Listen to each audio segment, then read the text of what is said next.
लक्ष्मी नारायण पूजा कमिटीर माटी अनुकूल केन्दुझर जिला घटगाँ ब्लॉक ढेंकीकोट बजार स्थित लक्ष्मी नारायण पूजा मंडप रे प्रत्येक वर्ष पूजा कमिटी पक्षरु महा आडंबर रे पूजा होई आसुथिबा बेले चलित वर्ष मध्य कमिटी पक्षरु माटी अनुकूल होई जाइछि।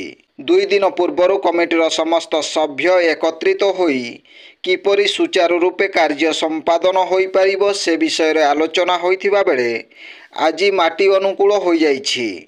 नीति नियमानुजाई पूजा कमिटीर समस्त सभ्य एवं पूजक एकत्रित होई घंटा घंटा बाजा बजाई जाइथिले कोटरावाड़ा स्थित माँ सीता नई कूल को।